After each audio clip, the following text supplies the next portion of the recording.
Welcome to channel maths zone with PP. मेरा नाम प्रशांत प्रणव है और आज हम आपको क्लास 9 मैथ्स चैप्टर 12 यानी स्टैटिस्टिक्स का पहला जो एक्सरसाइज है 12.1 वो बताएंगे। मैंने आपको पहले कुछ पिछले वीडियोस में मैंने कुछ क्वेश्चंस बताए थे।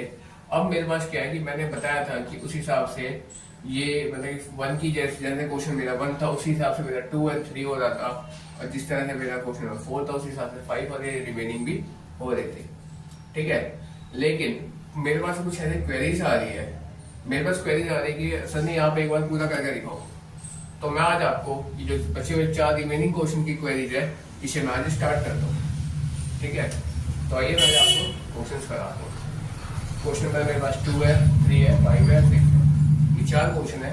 4 क्वेश्चन मैं आपको यहाँ करके आगे दिखा दूँ। देखिए क्वेश्चन नंबर 2 में है the following data of a number of girls per 1000 boys in the different section in a bars Indian society as given below। तो इसमें क्या बनाना है, मुझे बार ग्राफ बनाना है। यहाँ इसमें लिखा हुआ है represent the information above by the bar graph. इसे बार ग्राफ से हमें रिप्रेजेंट करना है। तो ये देखिए कुछ इस तरह होगा। ये बार ग्राफ बनाने के लिए हम पहले ऐसे लाइन डालते हैं।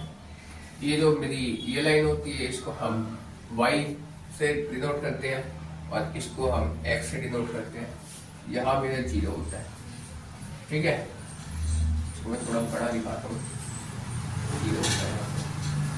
अब देखिए, अब इसमें क्या है कि इसकी जो फ्रीक्वेंसी है, ये जो इस तरफ वाले जो संख्या होती है, यहाँ पे जो लिखा है नंबर ऑफ गर्ल्स पर 1000 बॉयज, ये हमारी फ्रीक्वेंसी है।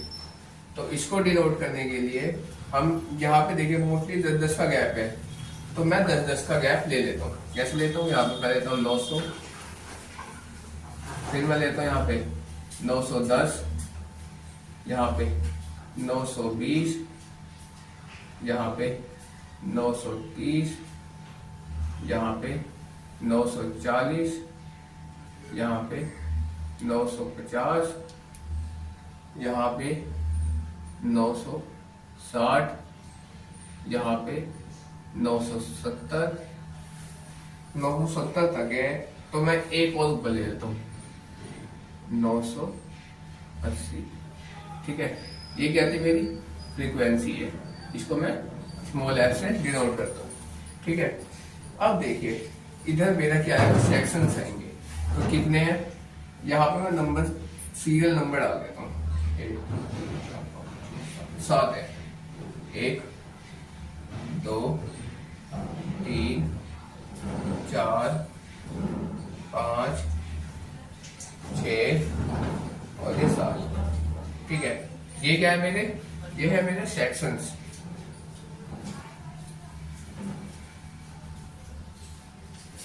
ठीक है, ये मेरे सेक्शंस है।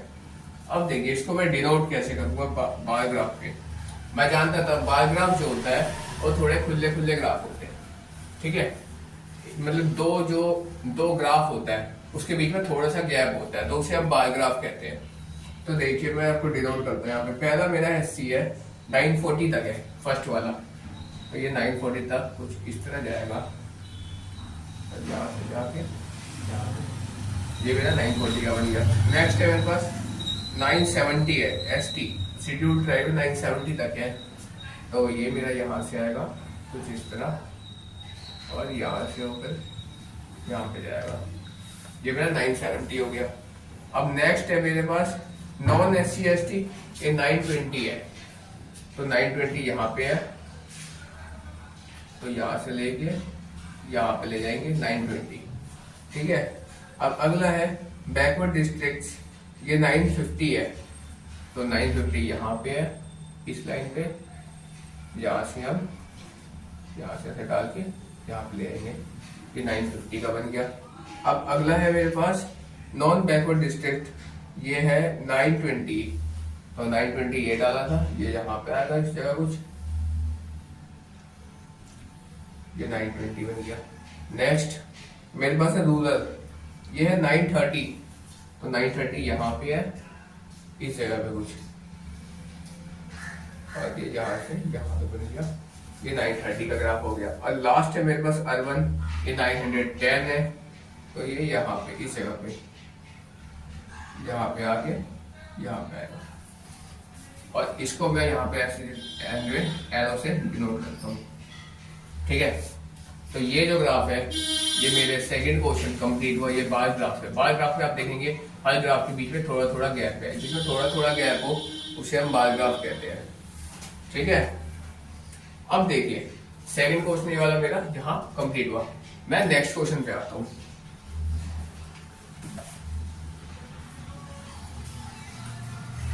अब मैं उम्मीद करता हूँ आप लोगों ने नोट कर लिया होगा। ठीक है,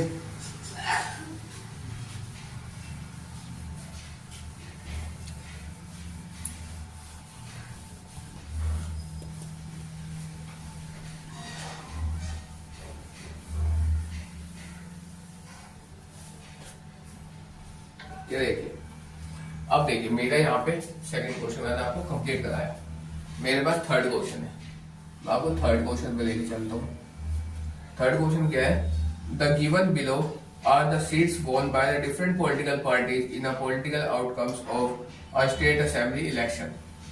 तो ये भी मुझे इसमें यहाँ नीचे लिखा हुआ है, draw a bar graph to represent the polling result, यानी इसका मुझे बार ग्राफ बनाना है। तो देखिए थर्ड क्वेश्चन में ये गैप है, इसको मैं 0 से डिनोट करता हूँ। ये मेरी वाई एक्सिस है और ये मेरी एक्स एक्सिस है। ठीक है, अब देखिए इसमें क्या है कि इसमें जो गैप है ये हम 10-10 का ले लेते हैं। ठीक है, तो 75 है, यानी हम 80 तक लेके जाएंगे। यहाँ है 10, 20, 30, 40, 50, 60, 70, 80, एक और ले लेते हैं 90। ठीक है, 90 तक ले लिया मैंने। अब देखिए ये जो क्या आती है मेरी, ये फ्रीक्वेंसी, इसको स्मॉल एफ से हम डिनोट करते हैं। और यहाँ पॉलिटिकल पार्टी है, तो इसको यहाँ पे लिखा हुआ है, यहाँ पे ए, बी, सी, डी, ई और ये एफ। ठीक है, ये क्या है? यहाँ पे लिखता हूं मैं पॉलिटिकल पार्टी। ठीक है, ये मेरे पॉलिटिकल पार्टी है।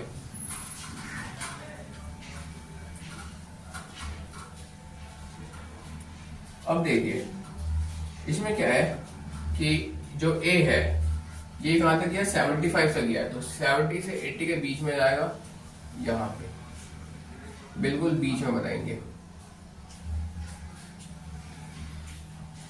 ठीक है, अगला जो है बी जो है ये मेरा 55 है, तो ये 50 से 60 के बीच में जाएगा, तो ये मेरा यहाँ पे 55 आएगा, बीच में आएगा, थोड़ा छोटा।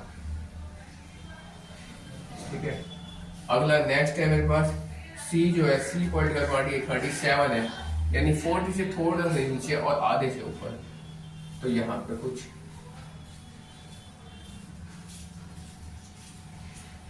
ठीक है, अब नेक्स्ट है डी है 29, यानी 30 से हल्का सा नीचे बिल्कुल, यानी कुछ यहाँ पे।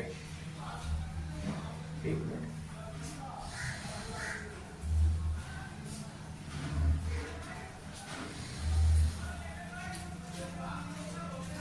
ठीक है, अब नेक्स्ट मेरे पास ई है, ये 10 है, तो इस जगह पे आके ये 10 बन गया।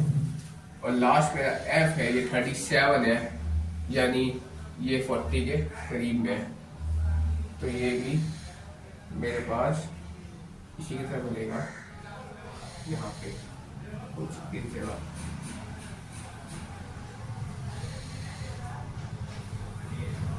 ठीक है, थोड़ा लंबा लग रहा है। ठीक, अब देखिए ये वाला क्वेश्चन जो थर्ड है ये कंप्लीट हुआ। अब इसमें एक और क्वेश्चन है, what is the which political party won maximum number of seats? कौन सी political party maximum number of seat से जीती है? तो इसमें अकॉर्डिंग टू ग्राफ हमें दिया हुआ है, जो ए है इसका सबसे ज्यादा ऊंचा यानी 75 है, तो उसका आंसर हो जाएगा पार्टी ए। ठीक है, ये क्वेश्चन क्लियर है। अब देखिए, इस तरह मैंने आपको क्वेश्चन थर्ड कंप्लीट कराया, यहाँ पे थर्ड मेरा कंप्लीट हुआ। मैंने क्वेश्चन फोर्थ आपको पहले वाले वीडियो में कंप्लीट करा चुका था।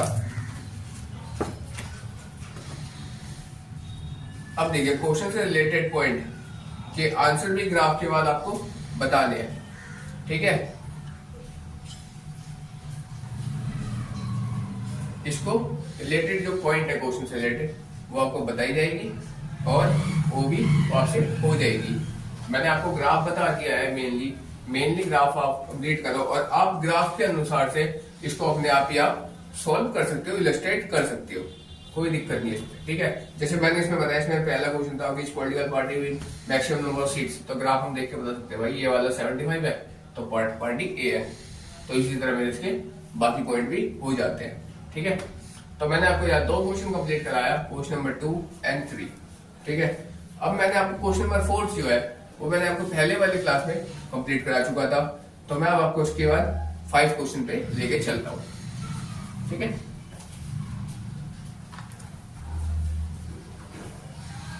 तालियां होगा, चलो ठीक है।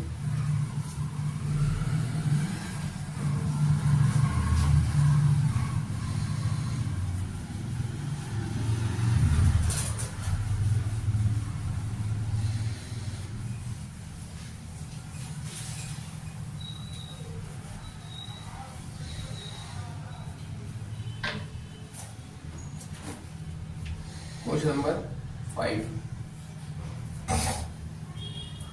इसमें क्या है, the following table of a life time of 400 neon lamps. तो इसमें मुझे ड्रॉ क्या करना है, represent the following information with the help of histogram. इसमें मुझे हिस्टोग्राम बनाना है। हिस्टोग्राम उसे कहते थे, बार ग्राफ में जब 2 ग्राफ बनता था तो उसके बीच में गैप आता था, लेकिन वही हिस्टोग्राम में आपका गैप नहीं आता, वो बिल्कुल चिपक चिपक के होता है। ठीक है, जैसे बिल्डिंग्स चिपक चिपक के होती है वैसे उसी टाइप में हिस्टोग्राम भी हमारा चिपक चिपक के बनता है। ठीक है, तो मैं आपको यहां करके दिखाता हूं।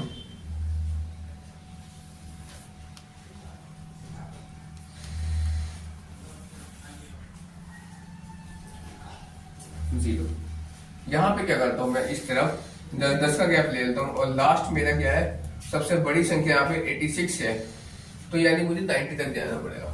अब हम फ्रीक्वेंसी आपको एक चीज मैं बताता हूँ, फ्रीक्वेंसी हम पहचानते कैसे हैं। अब पहले पूरे फ्रीक्वेंसी में देखते हैं सबसे बड़ी वैल्यू क्या है। ठीक है, अब सबसे बड़ी वैल्यू मेरी यहाँ पे 86 थी और मोस्टली 10 के आसपास ही है, तो हम 10 का गैप ले लेंगे। ठीक है, इस हिसाब से हम फ्रीक्वेंसी सेट करते हैं। तो ये देखिए, यहाँ पे 10, 20, 30, 40, 50, 60, 70, 80, 90।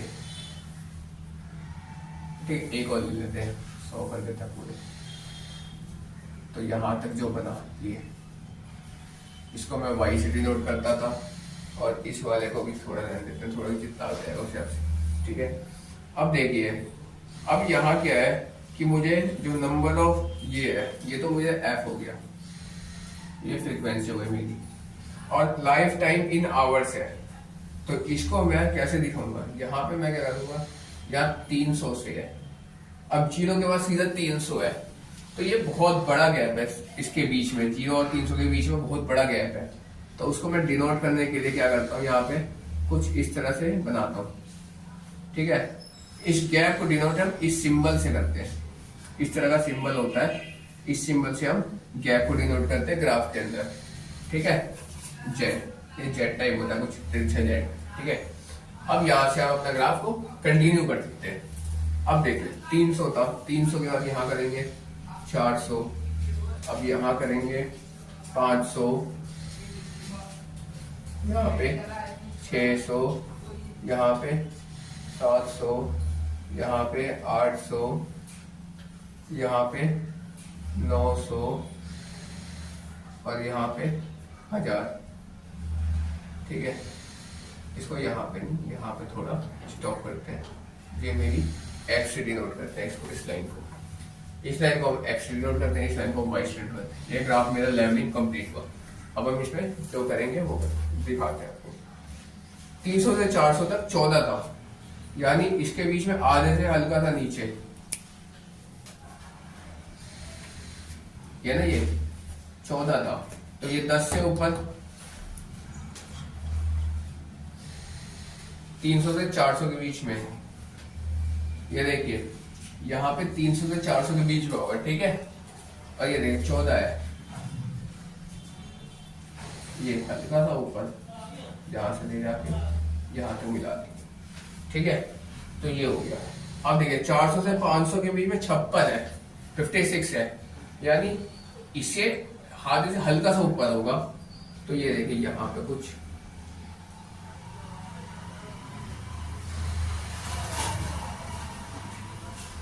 ये बन गया, ठीक है। अब देखिए इसमें क्या होगा, अगला 500 से 600 के बीच में 60 है, तो 60 ये रहा, इस जगह से 500 से 600 के बीच हो गया। अब नेक्स्ट है मेरे पास 600 से 700 के बीच 86 है, यानी 80 से हल्का सा ऊपर, यहाँ पे इस जगह से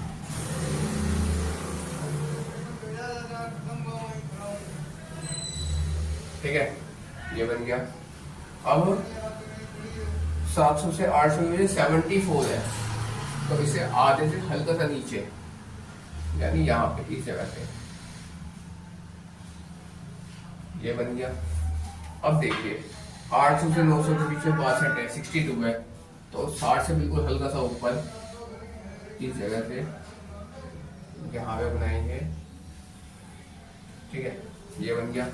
अब लास्ट है मेरे पास 900 से 1000, ये 48 है, यानी 50 से हल्का सा नीचे, यानी यहाँ पे ये बन गया। ये मेरा हिस्टोग्राम कंप्लीट हुआ, ठीक है, ये क्लियर है। इस तरह मेरा यहाँ पे एक क्वेश्चन हो गया, ठीक है। अब मैं उम्मीद करता हूँ कि उसके जो मतलब कि रिलेटेड क्वेश्चन है, ग्राफ आपके सामने, रिलेटेड क्वेश्चन आपसे हो जाएंगे। मैं अब आपको सीधा से 6th क्वेश्चन में लेके आता हूँ, ठीक, कर लिया होगा, ठीक।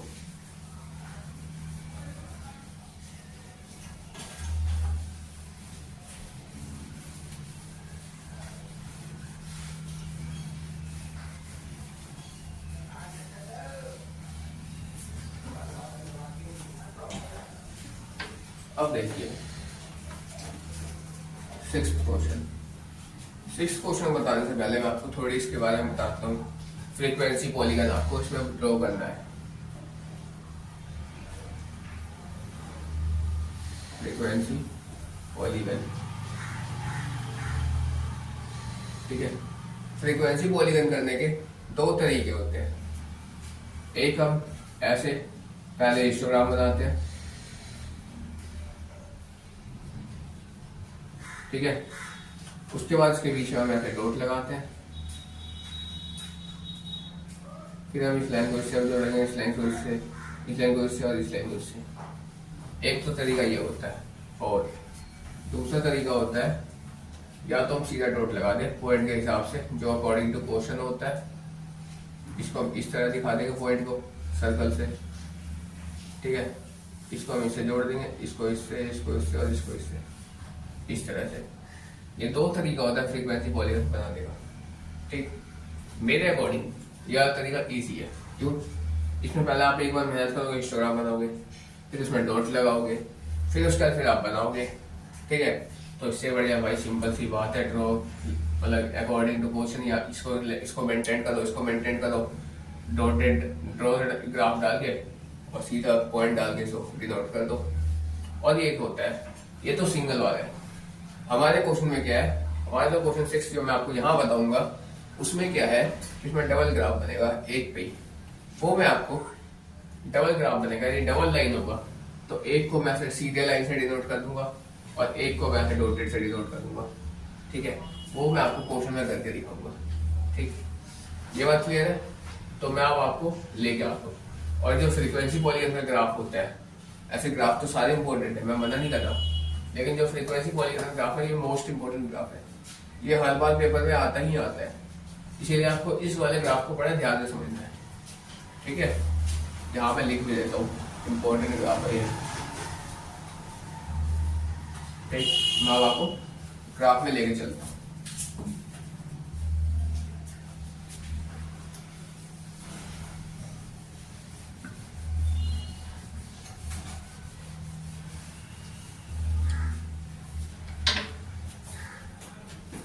ये देखिए, इसमें देखिए इस क्वेश्चन में क्या है, दो सेक्शन है मेरे पास। पहले मैं यहाँ पे सेक्शन को कैसे दिखाऊंगा, सेक्शन ए, इसको मैं बिल्कुल सीधे लाइन से दिखाऊंगा। और नेक्स्ट सेक्शन है मेरे पास सेक्शन बी, इसको मैं डॉटेड से दिखाऊंगा। ठीक है, ये दो अलग अलग सेक्शन है मेरे पास। अब देखिए सेक्शन इसमें जो है, इसमें फ्रीक्वेंसी कितनी है, हाईएस्ट मेरे पास 19 है और लोएस्ट मेरे पास मतलब 3 है। तो एक काम करता हूँ, मैं इसमें दो वगैरह ले लेता हूँ इस तरफ, और यहाँ पे इस तरह, ठीक है, यहाँ से लेता हूँ 2 4 6 8 10 12 14 16 18 और 20। ठीक है, यहाँ पे मैंने 0 लिख दिया। अब देखिए, अब इसका जो इंटरवल है ये यहाँ पे पहला 10 होगा, ये 0 से 10। अगला है मेरा यहाँ पे 20 और यहाँ पे है मेरे पास 30 40 और यहाँ पे 50। यहाँ पे मेरा ये लाइन एंड हो गया और यहाँ पे ये वाला एंड हो गया। इसको मैं x से डिनोट कर देता हूँ और इसको मैं y से डिनोट कर देता हूँ। ठीक है, ये बात क्लियर है। ये क्या थी, मेरी f थी फ्रीक्वेंसी। ग्राफ जब भी आप बनाएंगे फुल लेवलिंग करेंगे, फुल लेवलिंग करेंगे तो आगे पूरे मार्क्स मिलेंगे। और नीचे क्या है मेरे पास, ये मार्क्स है, ये मार्क्स है, यहाँ से आता है और ये मेरी फ्रीक्वेंसी है। अब मैं इसको यहाँ पे ग्राफ को बना के दिखाता हूँ। एक ग्राफ पे मैंने आपको बताया कि एक ही इस पे दो ग्राफ बनेंगे, ठीक है, और दोनों को लेके चलूंगा। आप क्वेश्चन में देख सकते हैं 0 से 10 तक 3 है, तो 0 से 10 के बीच, 0 से 10 ले रहा है, यानी 0 से 10 के बीच की वैल्यू लेनी है। क्योंकि मैंने अभी आपको बताया था, जब भी हम ग्राफ ड्रॉ करते हैं फ्रीक्वेंसी पॉलीगन, तो पहले हिस्टोग्राम बनाते हैं, फिर उसके बीच में बिल्कुल जैसे ये मेरा हिस्टोग्राम है, तो इसके बीच में बिल्कुल ऐसे करके पॉइंट डालते थे, फिर दूसरे इसी के बीच में ऐसे करके डालते थे। तो यानी 0 से 10 के बीच में लेना हमें। ठीक है, तो पहला क्या है, 0 से 10 के बीच में 3 है, तो ये यहाँ पे आ जाएगा कुछ इसके बिल्कुल बीच में, पहली पॉइंट। नेक्स्ट पॉइंट है मेरे पास 10 से 20 के बीच में 9 है, 10 से 20 के बीच में 9 है, ये दूसरी पॉइंट मेरी यहाँ पे। नेक्स्ट, हाँ, ये जो ग्राफ है मैं सेक्शन ए का लेके चल रहा हूँ और ये मैं आपको दिखाऊंगा बकायदा करके। ठीक है, अब देखिए ये 20 से 30 के बीच में 17 है, तो 20 से 30 के बीच में 16 17 यहाँ पे आएगा बिल्कुल, यहाँ पे। ठीक है, नेक्स्ट ग्राफ है मेरे पास 30 से 40, इसका 12 है, 30 से 40 ये 12 है, यानी यहाँ पे कुछ इस जगह पे। ठीक है, नेक्स्ट ग्राफ है मेरे पास यहाँ पे 40 से 50, ये मेरे पास 9 है, तो ये बिल्कुल यहाँ पे आ जाएगा, ये 9। अब देखिए सेक्शन ए को मैंने सीधे लाइन से दिखाया है। अब कैसे इसको ज्वाइन कैसे करना है, इसको मैंने इससे ज्वाइन कर दिया, इसको मैं इससे कर दूंगा, इसको मैं इससे कर दूंगा। जब आप स्केल से डालेंगे तो बिल्कुल सीधी रहेगी लाइन। ठीक है, स्केल की हेल्प से बनाना है इसको, और मैं इसको इससे कर दूंगा। ठीक है, तो ये मेरा सेक्शन ए कंप्लीट हो गया ग्राफ। अब देखिए सेक्शन बी का ग्राफ जो है वो कैसे बनता है। सेक्शन बी को भी इसी ग्राफ पे दिखाना है, वो मैं आपको रिप्रेजेंट करके दिखाता हूँ। सेक्शन बी में 0 से 10 मेरा 5 है, 0 से 10 5 है, 4 के बाद यहाँ पे वैल्यू आएगी 5 की। नेक्स्ट है 10 से 20 मेरा 19 है, तो 10 से 20 19 है, तो कुछ इस जगह आएगी। नेक्स्ट मेरा यहाँ पे 20 से 30 ये 15 है, तो 14, यहाँ पे 15 इस जगह आएगी वैल्यू। अगली वैल्यू है मेरे पास यहाँ पे 30 से 40 10 है, तो 30 से 40 10 है, इस जगह आएगी वैल्यू मेरे पास। ठीक है, नेक्स्ट वैल्यू है 40 से 50 1 है, तो ये यहाँ पे आएगी। ठीक है, अब देखिए इसको मैंने कहा था आपको सेक्शन बी में कि डॉटेड से दिखा दे, तो डॉटेड से हम कैसे शो करेंगे, इसको मुझे इस लाइन से मिलाना है। ठीक है, अब मुझे इसको इस लाइन से मिलाना है, फिर इसको मुझे इससे मिलाना है, फिर मुझे इसको इससे मिलाना है। ये हो गया मेरा एक पे दो ग्राफ। सेक्शन ए को मैंने सीधे लाइन से दिखाया, सेक्शन बी को मैंने डॉटेड से दिखाया। ये मेरा यहाँ पे आपकी जितनी क्वेरीज थी, यानी मैंने इस तरह आपको 6th क्वेश्चन में यहाँ पे कंप्लीट कराया। ठीक है, तो मैंने आपको अकॉर्डिंग टू योर सिलेबस मैंने आपको कौन कौन से चैप्टर कंप्लीट कराया वो मैं आपको दिखाता हूँ। चैप्टर 1 यहाँ मैं लिखता हूँ completed chapter, completed chapter. Chapter 1 complete कराया मैंने आपको चैप्टर 3 कराया, 4 कराया, ठीक है, 10 कराया और 12 कराया। ये चैप्टर्स मैंने आपको कंप्लीट में ऑलरेडी प्रीवियस वीडियोस में करा चुका हूँ। ये वाला, ये वाला, ये वाला और ये वाला। आप मेरे जो प्रीवियस जितने वीडियोस हैं मैथ्स की, आप उसमें सब में जाके ये चैप्टर देख सकते हैं। मैंने आपको ये सारे चैप्टर उसमें कंप्लीट करा चुका हूँ। ठीक है, और इसे और रिमेनिंग जो है रिमेनिंग चैप्टर्स वो है मेरे, यहाँ मैं लिखता हूँ रिमेनिंग चैप्टर। रिमेनिंग चैप्टर जो है वो है मेरे पास 6 और 7। अब मैं आपको नेक्स्ट क्लास में मतलब 6 और 7 लेके चलूंगा। ठीक है, और 6 चैप्टर और 7 चैप्टर ये दोनों चैप्टर में ज्योमेट्री का है, तो इसे मैं आपको ये चैप्टर मेरे कंप्लीट हो चुके हैं। ये 2 चैप्टर मैं कंप्लीट करा के मेरा हाफ ईयरली सिलेबस कंप्लीट हो जाएगा। और अब आप चाहे तो ये सारे चैप्टर मेरे प्रीवियस वीडियोस में जाके आप देख सकते हैं। ठीक है, दैट्स ऑल फॉर टुडे। आज के लिए इतना ही।